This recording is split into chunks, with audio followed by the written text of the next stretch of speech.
আপনার সাথে একটু কথা বলতে চাই যে চাঁদপুরে আসলে নৌবন্দর আছে বা নৌপথে যোগাযোগটি আসলে উন্নত, কিন্তু রেল উন্নয়ন আসলে তেমনভাবে ঘটেছে কিনা, এবং একটি ঝুলন্ত সেতু হওয়ার কথা ছিল যেটি ঢাকার সাথে যোগাযোগ ব্যবস্থাকে আরও দ্রুততর সময়ের করার কথা ছিল, সেটি কি হয়েছে বা না হওয়ার পেছনে কারণটি কি?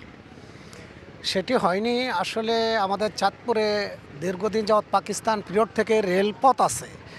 রেলপথের আধুনিকায়ন এবং আরেকটি দ্রুতগামী রেল যদি চাঁদপুর ঢাকা এবং চাঁদপুর চট্টগ্রামের সাথে করা যায়, এই অঞ্চলের সকলের চলাচল এবং অর্থনৈতিক সুবিধাও বাড়বে। এছাড়াও এখানে রপ্তানি কেন্দ্র, ইলিশ সহ যাবতীয় পণ্য আমাদের রাজধানী, আমাদের বাণিজ্যিক রাজধানী চট্টগ্রামও যেতে পারবে। এছাড়াও আমরা এখানে যিনি যত জনপ্রতিনিধি হবে তার কাছে দাবি রাখতেই পারি, এখানে ৩ নদীর মহানস্থল, এখানে সরকারের অনেক খাস জমি আছে, চরাঞ্চল আছে, এখানে যদি একটি অর্থনৈতিক জোন করে তোলে তাহলে এখানকার বেকার সমস্যা এবং জাতীয় উন্নয়নে ভূমিকা রাখবে। ধন্যবাদ আপনাকে। চাঁদপুরের মৎস্য তো আসলে খুবই এটি আলাদাভাবে বলার কিছুই নেই মৎস্যের জন্য, কিন্তু একসময় কৃষির জন্য চাঁদপুর আসলে অনেক বিখ্যাত ছিল, সেই জিনিসটি হারিয়ে গেছে। কি কারণে মনে করছেন কৃষকদের আসলে কি ধরনের সহায়তা দরকার?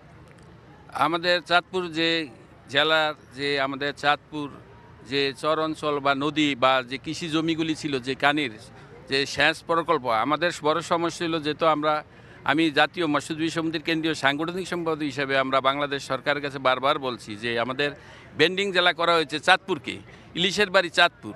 কিন্তু এটার কারণ হচ্ছে আমাদের একটা ইলিশকে একটা যখন বিলুপ্ত হচ্ছে, সরকার একটা পলিসি অবলম্বন করে একটি অভিযানের মাধ্যমে জাটকাকে বড় করার জন্য ইলিশ বড় হবে এটা। কিন্তু আমাদের আসল সমস্যা যেটা আমরা বলছি, যেটা হলো ফরেক্কা যখন বান দিয়েছে, আমাদের এই মেঘনা পদ্মার স্রোত থাকতো, ইলিশ মাছ স্রোতের বেঁকে চলে, স্রোতের গতি কমে যাওয়ার পরে পলি পড়ছে, পলিউশনের কারণে সমস্ত চর আমরা চাঁদপুর থেকে হাঞ্চর থেকে আমাদের এই চাঁদপুরে আপনারা যদি কিছু যান, আধা কিলোমিটার পরে চর থেকে আপনার সন্দ্বীপের পর্যন্ত সমস্ত চর পড়ে গেছে।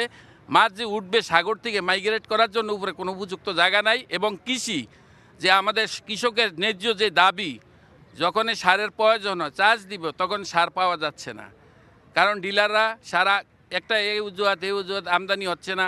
কৃষকের সঠিকভাবে তথ্য, কৃষি অফিসাররা যে কাজটা করে সেখানে তদারক নাই। আমরা চাই যারা আমাদের এই প্রতিনিধি হয়ে আসবে তারা পার্লামেন্টে, যেহেতু কৃষি ডেভেলপমেন্ট, মৎস্য ডেভেলপমেন্ট হোক। যদি এগুলি না হয় আমাদের মৎস্যজীবী এবং কৃষকরা হারিয়ে যাবে, তখন এটা এক সময় বিলুপ্তর পথে চলে যাবে। ধন্যবাদ